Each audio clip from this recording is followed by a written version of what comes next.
Anyway, GP Media lagi buka paket tryout UTBK IPB. Benefitnya selain TO, kalian bisa dapetin ratusan soal prediksi, pembahasan video dan juga kelas online. Nah, mulai dari 25.000 kalian bisa langsung daftar di sini. Kalau kamu mau ikut UTBK IPB, yuk kerja di GP Media.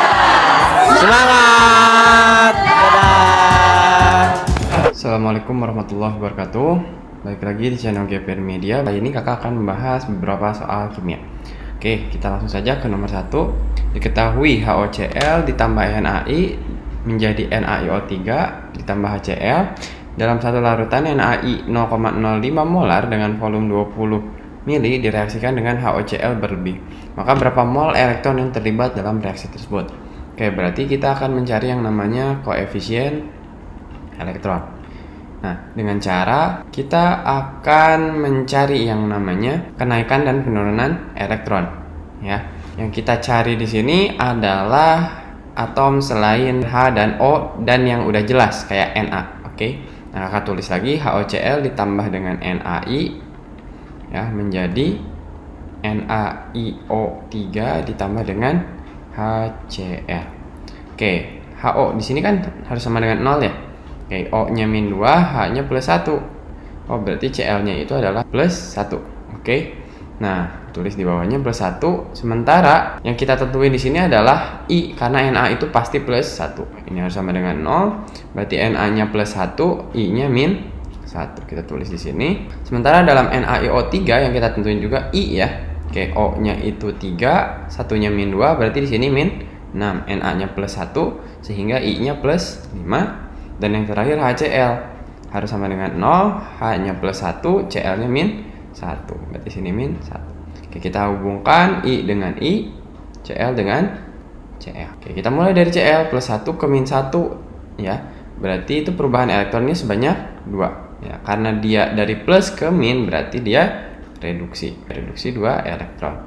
Sementara dari min 1 ke plus 5 itu naik, berarti oksidasi, yaitu sebanyak 6 elektron. Karena elektronnya nggak sama ya, berarti kita kaliin 3 di bawah, di atas kaliin 1, maka akan sama dengan 6, di atas juga 6. Oh, berarti kesimpulannya adalah koefisien dari elektron itu sama dengan 6. Sementara mol HOCl yang dipunya adalah, kita bisa hitungnya dengan menggunakan rumus V kali M.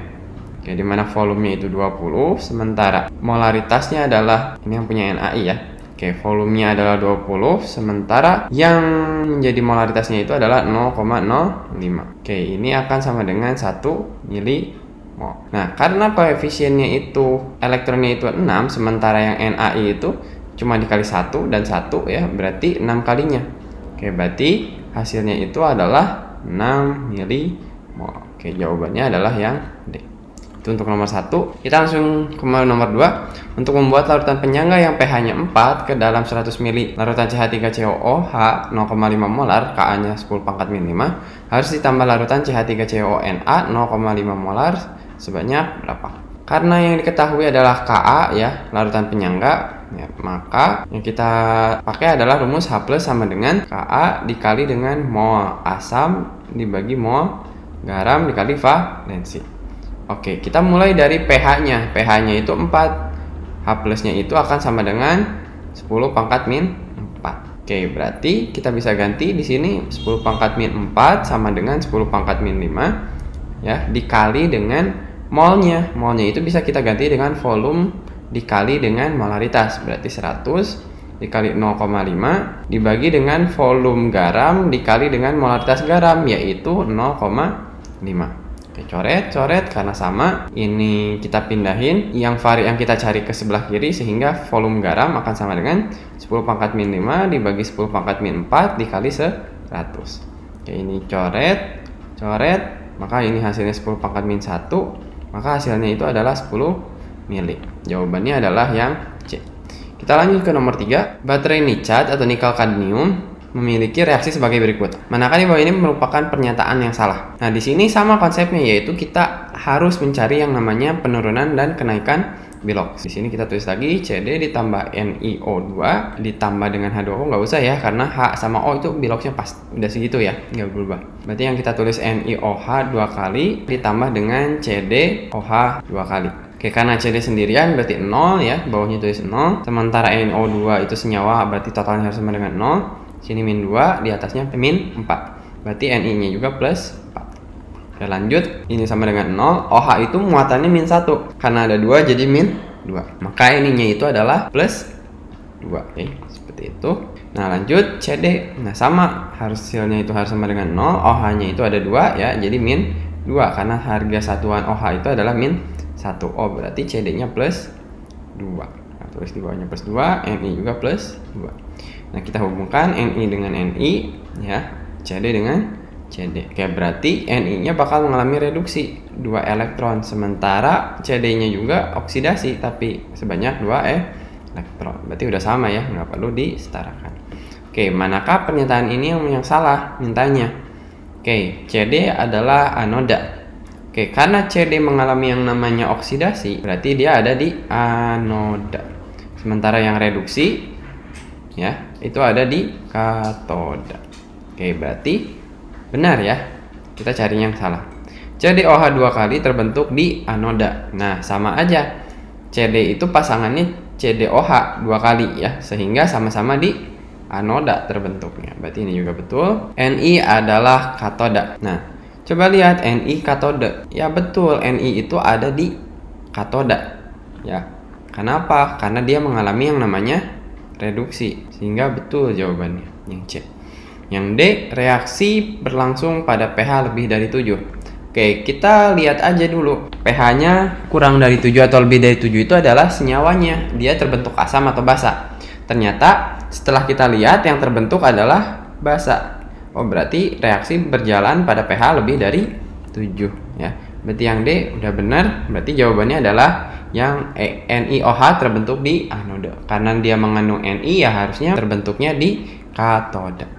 Oke, itu dia untuk nomor 3. Akan lanjut ke nomor 4. Dietilamina C2H5 2 kali NH merupakan basa lemah dengan Kb 9 kali 10 pangkat min 4. Suatu larutan dibuat dengan mencampurkan 90 ml larutan dietilamina 0,01 molar dan 10 ml larutan HCl. Oke, larutan yang dihasilkan memiliki pH berapa? Oke, ya. Berarti di sini kita punya C2H5 2 kali NH, oke, ditambah dengan yang namanya HCl. Oke, seperti itu. Nah, akan dihasilkan senyawa C2H5 2 kali NHCl. NH2Cl. Nah, ini dia yang akan terjadi. Berarti kita buat MRS-nya selanjutnya. Oke, sebelah kiri minus, sebelah kanan plus. Oke, sekarang kita hitung mula-mula dari dietil. Oke, akan sama dengan volume dikali molaritas. Volumenya itu 90. Molaritasnya 0,01, maka hasilnya adalah 0,9 ya. Sama dengan HCl. HCl juga volume dikali dengan molaritas, yaitu 10 dikali 0,09, maka hasilnya 0,9. 0,9 di sini 0,9. Nah, yang terbentuknya senyawa yang menjadi produknya itu 0 awalnya, berarti belum ada apa-apa. Sementara untuk yang bereaksi ya, karena koefisiennya masing-masing 1 udah setara, molnya juga sama, berarti keduanya habis. Berarti di sini 0,9, di sini juga 0,9. Maka di sini juga 0,9, hasilnya 0,9. Kalau keduanya habis, berarti ini namanya hidrolisis. Nah, terus yang diketahuinya Kb, berarti yang dicarinya adalah H+. H plusnya itu adalah akar dari Kw per Kb dikali dengan konsentrasi garam dikali valensi. Oke, seperti itu. Lanjut, Kw-nya itu adalah 10 pangkat min 14, sementara Kb-nya itu adalah 9 kali 10 pangkat min 4 dikali konsentrasi garamnya itu kita bisa hitung dari sini. Ya, ini kan mol ya. Oke, berarti konsentrasi garam akan sama dengan mol garam dibagi dengan volume total. Akan sama dengan 0,9 dibagi dengan 10 tambah 90 itu kan 100 ya. Tambah 10 sama dengan 100. Karena ini dalam mili, kita rubah ke liter. Jadi 0,9 dibagi 0,1. Maka hasilnya 9. Berarti dikali 9 dikali 1. Coret 9-nya. Maka hasilnya itu adalah 10 pangkat min 10 diakarin. Hasilnya itu adalah 10 pangkat min 5. Nah, maka hasilnya itu adalah 10 pangkat min 5 kan ya. Berarti pH-nya itu akan sama dengan 5. Oke, itu dia jawabannya untuk nomor 4. Kita lanjut ke soal nomor 5. Sebanyak 4 gram cuplikan yang mengandung senyawa hidrokarbon dibakar sempurna dengan gas oksigen. Jika persentase massa karbon dalam cuplikan tersebut ada 30%, maka massa karbon dioksida yang dihasilkan dalam proses pembakaran tersebut adalah berapa? Oke, berarti kita mencari massa C dulu. Massa C dalam cuplikan. Oke, berarti massa C itu akan sama dengan 4 dikali 30/100. Maka hasilnya itu adalah 120 dibagi 100, hasilnya 1,2 gram. Ya, seperti itu. Nah, kita bisa menghitung yang namanya massa karbon dioksida dengan mengetahui massa C-nya. Sehingga massa C akan sama dengan ARC dikali jumlah dibagi dengan MR dari CO2 dikali massa dari CO2. Oke, berarti 1,2 sama dengan 12 dikali 1 dibagi dengan 44. Oke, dikali dengan massa dari CO2. Oke, berarti ini akan sama dengan coret-coret 0,1 ya. Maka hasilnya 4,4 gram adalah massa dari CO2. Berarti jawabannya yang B. Oke, itu dia jawabannya.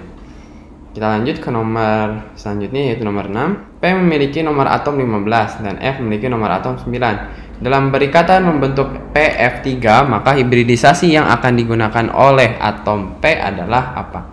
Oke, berarti kita akan membuat yang namanya konfigurasinya dulu ya. Berarti 1S2, 2S2, 2P6, 3S2, 3P3. Berarti yang kita gunakan adalah yang S pertama ya, 2 elektron. Yang selanjutnya itu adalah 3P, yaitu ada sebanyak 3 elektron.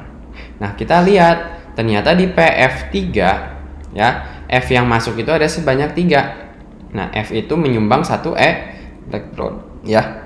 Elektron. Sementara pada kulit P, pada kulit fosfor, di orbital P-nya itu hanya terdapat 3 elektron yang tidak berpasangan.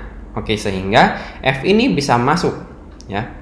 Nah, kita hitung dulu jumlah elektron yang tidak berpasangan sama jumlah cabangnya sama enggak? Di sini ada 3, cabangnya ada 3 juga. Oh, berarti pas. Berarti tidak perlu yang namanya promosi. Kita langsung masuk ke yang namanya hibridisasi. Oke, berarti kita gabungkan S dengan P sehingga orbitalnya itu ada 4. Di sini S, di sini P, di sini P, di sini P. Nanti F-nya itu masuk ke sini, ke sana, dan ke situ. Oke, sehingga hibridisasinya itu adalah sp3. Jawabannya adalah yang C. Itu dia jawabannya. Kita lanjut ke soal nomor 7. Ya, sebanyak 50 gram NaCl dan 30 gram K2Cr2O7 dilarutkan dalam 100 gram air pada suhu 50 derajat. Grafik kelarutan kedua garam tersebut disajikan pada gambar di atas. Jika campuran tersebut didinginkan sampai 20 derajat, massa garam yang mengendap adalah berapa? Oke, mintanya itu adalah massa garam yang mengendap. Oke.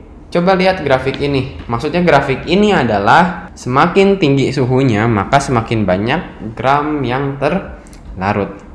Oke, seperti itu. Nah, sementara di sini kita punya NaCl yang garis biru yang ini ya. Dan satu lagi adalah K2CrO2O7. Yang ini. Oke, K2CR2O7 ini NaCl.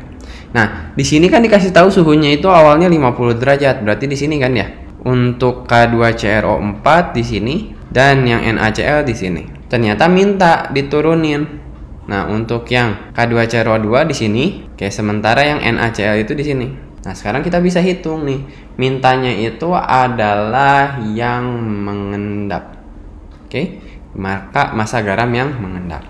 Oke, grafik ini menyatakan berapa banyak sih massa dari garam yang terlarut ya pada suhu yang disebutkan pada garis aksis ini ya, yang X.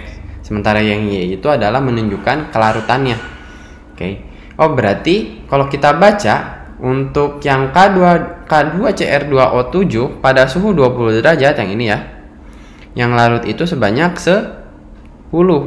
Oke, oh berarti dari totalnya 30 dikurangi 10 berarti 20. Ini adalah yang mengendap. Nah, cara bacanya kayak gitu. Sementara untuk NaCl pada suhu 20 yang larut itu sebanyak 35. Sehingga 50 kurangi 35 akan sama dengan 15 gram.